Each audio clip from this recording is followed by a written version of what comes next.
السلام علیکم ورحمۃ اللہ وبرکاتہ۔ الحمد للہ رب العالمین والصلاة والسلام علی سید المرسلین اما بعد۔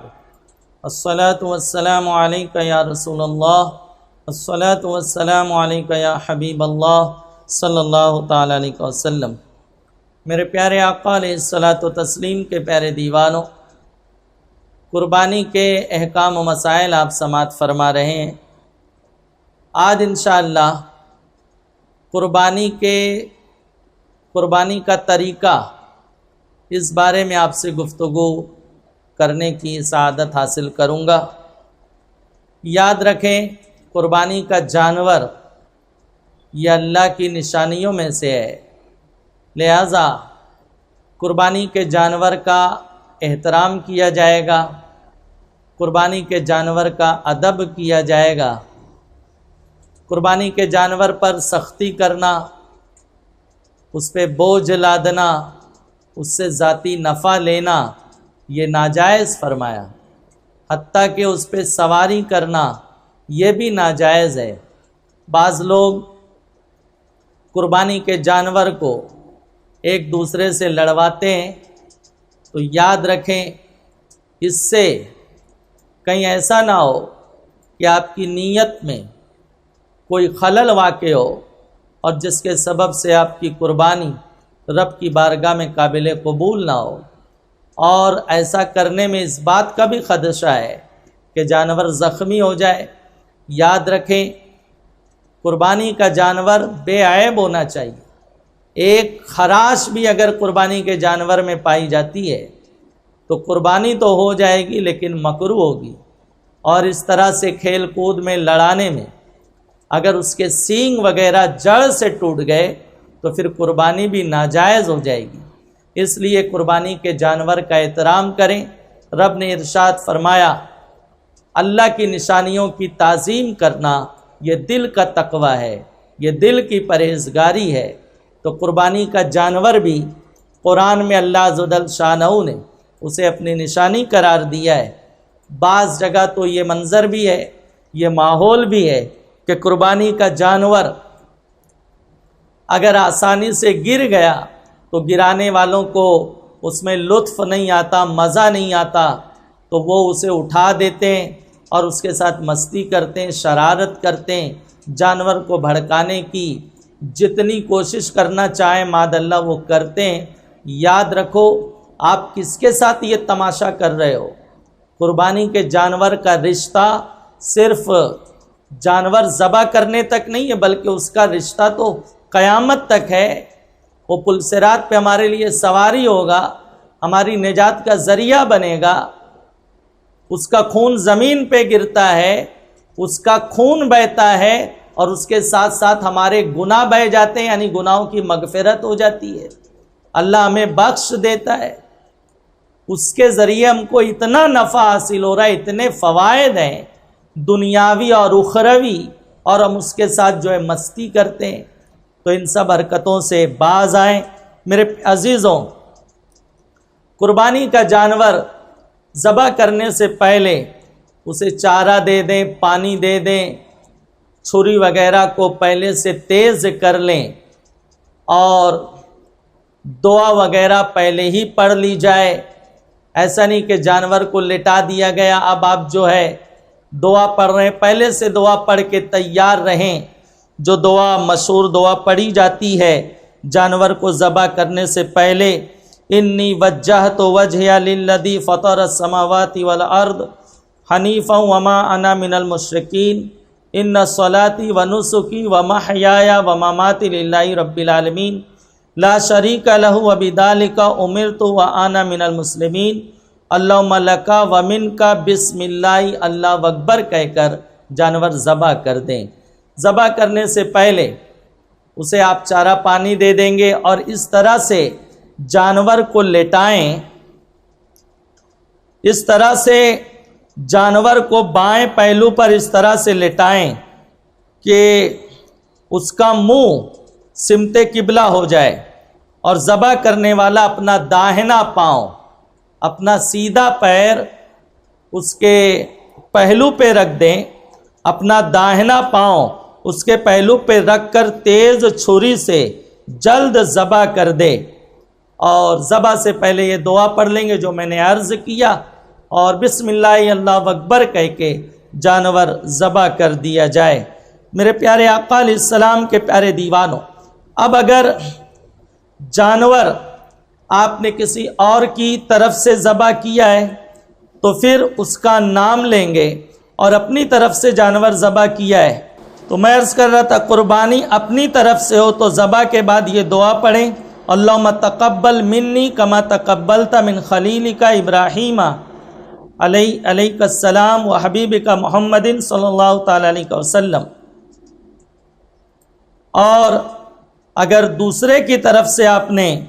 جانور ذبح کیا ہے تو اللہم تقبل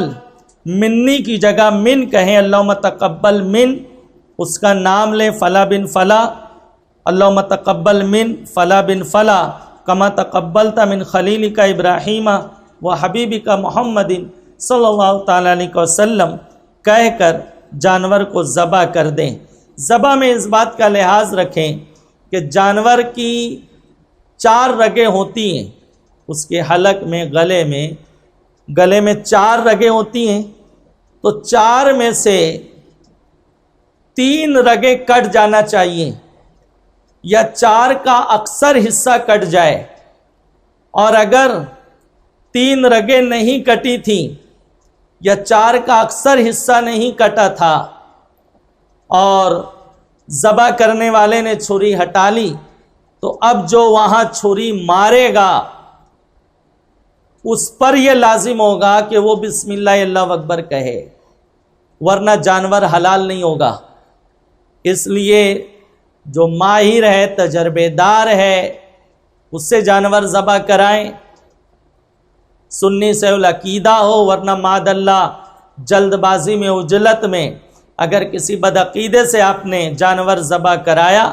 تو بھی آپ کی قربانی نہیں ہوگی، اور اس کا گوشت کھانا بھی آپ کے لیے حلال نہیں ہوگا، مردار ہوگا۔ اس لیے اس کا اہتمام بے پناہ ضروری ہے، اور بہتر تو یہ ہے کہ آپ خود اپنا جانور ذبح کریں، ذبح کرنے کا طریقہ وغیرہ جان لیں۔ ہر علاقے میں جانور عموماً سال بھر ذبح ہوتے رہتے ہیں، کسی قصاب وغیرہ سے ملاقات کر لیں، اس کی نگرانی میں 2-4 جانور اس کے ذبح کر دیں آپ اس کی اجازت سے عام دنوں میں، تو آپ کو طریقہ معلوم ہو جائے گا۔ اور اگر آپ نہیں کرتے ہیں تو کسی اچھے ماہر سے جانور ذبح کرائیں، لیکن وہاں حاضر رہیں۔ آقا علیہ السلام نے سیدہ کائنات فاطمۃ الزہرا رضی اللہ تعالیٰ عنہا کی طرف سے قربانی پیش فرمائی، جانور ذبح کیا اور فرمایا فاطمہ تم یہاں کھڑی رہو، جانور کا خون زمین پر گرتا ہے اور اللہ تعالیٰ جس کی طرف سے قربانی کی گئی اس کی مغفرت فرما دیتا ہے، اس کی بخشش اور اس کی نجات ہو جاتی ہے۔ اس لیے اتنا تو ضرور ہونا چاہیے، جن کی طرف سے جانور ذبح کیا جا رہا ہے وہ وہاں موجود رہیں تو یہ بہت اچھی بات ہے۔ تو میں ابھی عرض کر رہا تھا کہ ذبح کرنے کا طریقہ یہ ہے کہ بسم اللہ اللہ اکبر کہہ کے چھری چلا دی جائے، چھری تیز ہو تاکہ جانور کو زیادہ تکلیف نہ ہو اور جلد جانور ذبح ہو جائے۔ 3 رگیں اس کی کٹ جانی چاہیے۔ اب اگر کبھی ایسا ہوتا ہے کہ جیسا کہ ابھی آپ نے مسئلہ سنا کہ اپنے ہاتھ سے ذبح کرو، اب کوئی طریقہ نہیں جانتا ہے، تو اگر کسی نے ایسا کیا کہ کسی حافظ صاحب کو، کسی عالم دین کو، مبلغ کے ذریعے جانور ذبح کرایا اور ذبح کرتے وقت اس نے اپنا ہاتھ بھی رکھ دیا، یا ایک بڑے جانور میں 5-6 لوگ شریک تھے، سبوں نے ہاتھ رکھ دیے، تو سبوں کا بسم اللہ اللہ اکبر پڑھنا لازم ہوگا۔ اگر ایک نے بھی نہیں پڑھا اس نیت سے کہ حضرت تو پڑھ رہے ہیں، ہمارا پڑھنا ضروری نہیں ہے، تو جانور حلال نہیں ہوگا۔ تو اگر کہیں ایسا ہوتا ہے کہ چھری پر ذبح کرنے والوں کے علاوہ بھی لوگ ہاتھ رکھتے ہیں تو جتنے لوگوں نے ہاتھ رکھا ہے سب کا بسم اللہ اللہ اکبر پڑھنا لازم ہوگا۔ اور کبھی ایسا ہوا شور میں ہنگامے میں ذبح کرنے والے نے بسم اللہ اللہ اکبر پڑھنا بھول گیا، تو اگر واقعی بھولا ہے تو اس میں کوئی حرج نہیں ہے، مومن کی زبان پہ تو بسم اللہ ہی ہوتا ہے، قربانی ہو جائے گی، جانور حلال ہوگا، اس میں کوئی کراہت نہیں ہوگی۔ لیکن یاد تھا اور بسم اللہ نہیں پڑھا تو اب جانور حلال نہیں ہوگا اور نہ ہی اس کی قربانی جائز ہوگی۔ جانور ذبح کرنے کے بعد ایک برائی ہمارے معاشرے میں بہت پھیلی ہے، جانور ٹھنڈا نہیں ہوتا ہے،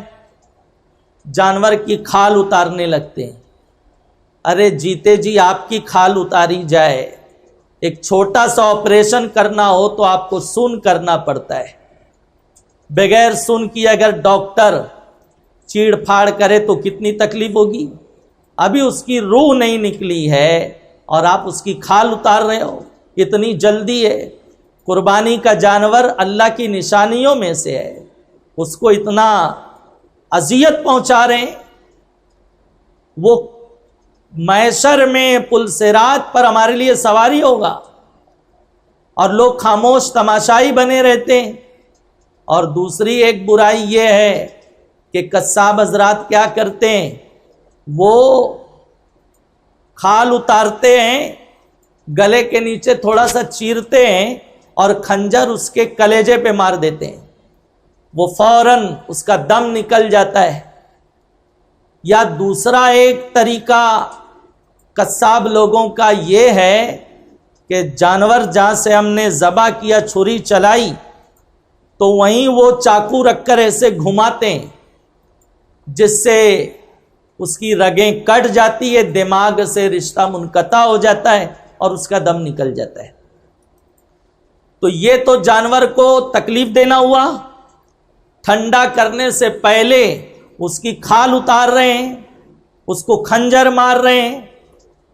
کیونکہ قصاب لوگوں کا سیزن رہتا ہے تو وہ سوچتے ہیں جلدی سے جانور ٹھنڈا نہیں ہو رہا تو ہم ہی ٹھنڈا کر دیں۔ تو اس میں نقصان یہ ہے، ایک تو جانور کو بیجا تکلیف دینا ہوا، دوسرا یہ کہ اسلام کا جو شرعی طریقہ ہے جانور کو ذبح کرنے کا، اس میں حکمت یہ رہتی ہے کہ بہتا ہوا سارا خون نکل جاتا ہے، سارا خون رگوں سے باہر آ جاتا ہے، خون دماغ کو دوڑتا ہے، بیچ میں آپ نے ذبح کر دیا ہے، وہاں سے رگ سے سارا خون باہر آ جاتا ہے۔ لیکن آپ نے خون کو باہر آنے نہیں دیا۔ آپ دیکھتے ہیں جانور ذبح ہوتا ہے تو وہ پوری قوت لگاتا ہے، پیر سمیٹتا ہے، چھوڑتا ہے، سمیٹتا ہے، چھوڑتا ہے، تو اس سے جو خون اس کے گوشت وغیرہ میں رک گیا ہے، بہتا ہوا خون، وہ سب رگوں سے باہر آتا ہے۔ آپ نے وہ ہونے ہی نہیں دیا، اس سے پہلے کہ بہتا ہوا خون سارا نکلتا آپ نے اس کو کھنجر مار دیا کلیجے پر، دماغ میں جو ہے چھری بھوک دی، رگوں میں اس کا دم نکل گیا، تو بہتا ہوا خون سارا کا سارا جو بھی تھا رک گیا۔ اب وہ بیماری کا سبب بنتا ہے، وہ بہتا ہوا خون نجس ہے، نجاست غلیظہ ہے، وہ رگوں کا خون جو ہے گوشت میں چلا جاتا ہے، پھر وہ پھیلے گا، نہ جانے کتنے فطور کا، بیماری کا سبب بنے گا۔ لہٰذا ان حرکتوں سے باز آئیں، قصاب سے آپ کہہ دیں کہ 2-4 منٹ آپ رک جائیں، جانور کو ٹھنڈا ہونے دیں، آپ موجود ہیں، آپ کی طرف سے جانور اللہ کی بارگاہ میں پیش کیا گیا ہے، قربان کیا گیا ہے، آپ کی یہ ذمہ داری ہوتی ہے کہ آپ ان کو روکیں اور جانور کو کوئی ایسی دقت، کوئی ایسی تکلیف نہ ہونے دیں جس کے سبب سے قیامت کے روز اللہ اکبر ہمارے لیے شرمندگی کا کوئی سبب بن جائے۔ اللہ تعالی ہم سب کو ان احکام و مسائل پر عمل کی توفیق عطا فرمائے۔ السلام علیکم ورحمۃ اللہ وبرکاتہ۔